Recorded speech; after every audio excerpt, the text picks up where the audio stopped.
Film में जो सबसे टफ रोल होता है ना, वो बढ़िया हीरो के कंधे पे दिया जाता है। तो ये पृथ्वी पे भी ना ऊपर वाले को पता है कि ये बढ़िया हीरो है, इसको थोड़ा सा हम रोल देते हैं बढ़िया। तो बड़ी जिम्मेदारी देने से पहले ऊपर वाला भी ना आपको टेस्ट करता है, टेस्ट करके ही देखेगा कि नहीं करेगा। हम लोग छोटा सा कोई सामान खरीदते हैं तो उसको ठोक बजा के चेक करते हैं कि सह लेगा कि नहीं सह लेगा।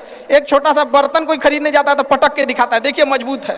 तो ऊपर वाला भी जब आपको बहुत बड़ा जिम्मेदारी देने वाला होता है ना, तो पहले सोचता है कि इसका थोड़ा सा टेस्ट कर ले। बहुत लोग टेस्टे में भाग जाते हैं, ए भगवान हमरा काहे लिए तुम मुसीबत लाया। यार जब ऊपर वाला तुमको खुशी दिया था तो थैंक यू कहना भूल गए थे, और जब मुसीबत दिया चेक करने के लिए तो परेशान हो गए। यहाँ पर इस चीज़ों से घबराना नहीं चाहिए किसी को। जिसके जिसके जीवन में कठिनाई आ रही है, आप समझिए कि आप एक सही रास्ते पे जा रहे हैं, क्योंकि वही रास्ता सफलता का है। और अगर आपके जीवन में कठिनाई नहीं आ रही है, आप गलत रास्ते पे हैं, क्योंकि सफलता का रास्ता बहुत कठिन होता है। और अभी डिजिटल इंडिया है, सबके हाथ में मोबाइल हो गया है। एक चीज़ अगर आप बहुत आगे बढ़ेंगे ना, तो एक प्रॉब्लम फेस करेंगे। बिना मतलब लोग आपके ऊपर उंगलियां उठाने लगेंगे, बिना मतलब, जिनको कोई मतलब नहीं है। आप देखिएगा तो मतलब अजीब लगेगा। इस सब चीज़ों से कभी मत घबराइएगा। ये कॉस्ट होगी, आपको चुकानी पड़ेगी जब आप बहुत आगे जाएंगे। तो आप लोग बहुत आगे जाएंगे तो पहले से माइंड मेकअप करके रखिएगा। कुछ लोग होंगे जो बिना मतलब आपसे सवाल पूछेंगे, इन लोग को कभी इंटरटेन मत कीजिएगा, क्योंकि अब भाषा थोड़ी हार्ड हो जाएगी, लेकिन एक हार्ड हो जाएगा तो हो जाएगा। बस भाषा भाव को समझिएगा, भाषा का नहीं। कि कुत्तों की रेस में दौड़ने से घाटा ये है कि जीतने के बाद भी कुत्ता ही कहलाएगा आदमी। एक बार एक रेस में ना कुछ कुत्तों को दौड़ाया गया, बीच में शेर बांधा गया कि कौन तेज दौड़ता है। शेर दौड़ा ही नहीं, कहा कि जीत के भी क्या फायदा, जीतने के बाद वो कुत्ता कहलाएगा। समझ में आया? तो जब आप आगे बढ़ेंगे ना, तो ये कॉस्ट है, समझिएगा इस चीज को। पहले ये कम था, क्योंकि पहले लोगों के पास में हाथ मोबाइल वोबाइल कुछ नहीं था, मतलब कानाफूसी में रह जाता था। लेकिन अब ये बहुत बड़े पैमाने पे हो गया। तो ये सब चीज़ों से बचिएगा, और ये आएगा आपके साथ में लाइफ में ये चीज़ें। जैसे हम आपको छोटा सा मतलब व्यवहारिक चीज़ पे बताते हैं। जब बहुत आगे जाएंगे ना, तो कुछ कहेंगे अरे इसका प्रोडक्ट खराब है, इसका ये चीज़, मतलब कुछ ना कुछ बोलेंगे। उसको बस ऐसे समझिएगा कि जब आप बढ़ते हैं तो आपके चेहरे पे कभी कभी कुछ दाने निकल जाते हैं, उसको छेड़ा नहीं जाता है। 10 दिन 15 दिन बाद वो खत्म हो जाता है, फिर दिखता तो है तो आपका चेहरा ही दिखता है।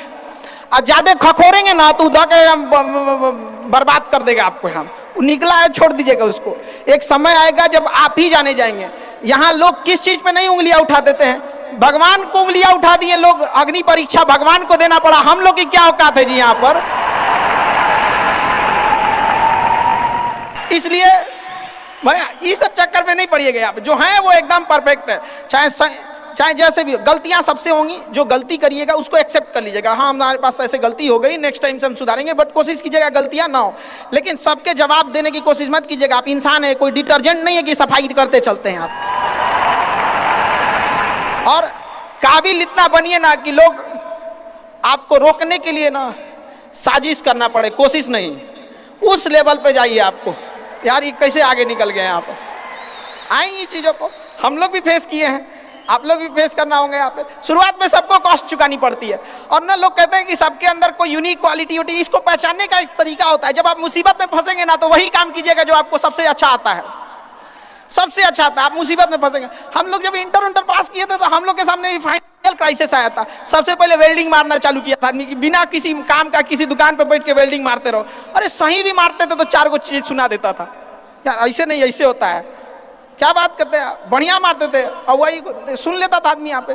फिर धीरे धीरे किसी को पढ़ाना धीरे धीरे चालू किया आदमी। कुछ दोस्तों ने कहा कि भाई तुम पढ़ाओ, ठीक पढ़ाता है, तो आदमी उधर चला गया। तो आपको भी पता है कि आप किस चीज़ में अच्छे हैं। तो धीरे धीरे अपने आप के अंदर वो पहचानिए, उसको सुधारने की कोशिश कीजिए, और इधर उधर ज़्यादा ध्यान नहीं दीजिए। मुसीबत आए तो अपने आप को एक बार थपथपाइएगा कि हाँ आप उस एलीट क्लास में हैं जिसके सामने मुसीबत आई है।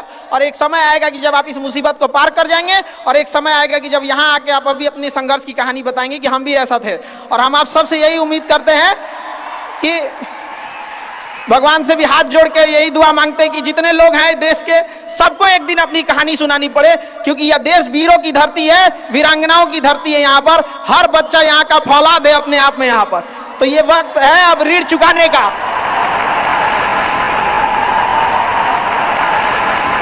अब इस सदी में हमें अपना नहीं, अब इस देश का भी एक ऋण चुकाना होगा कि शायद पिछले जन्म में बहुत सौभाग्य, बहुत अच्छा काम किए होंगे तो हिंदुस्तान में जन्म लिए, वरना अगर जन्म के समय थोड़ा बहुत बॉर्डर क्रॉस करते ना, उधरिया हो जाते ना, अरे बाप रे बाप, अरे क्या दुर्दशा होता जिसका कोई हद नहीं यहाँ पे। थोड़ा सा बस उधर घसक जाते तो। लेकिन ये हम लोग का सौभाग्य है।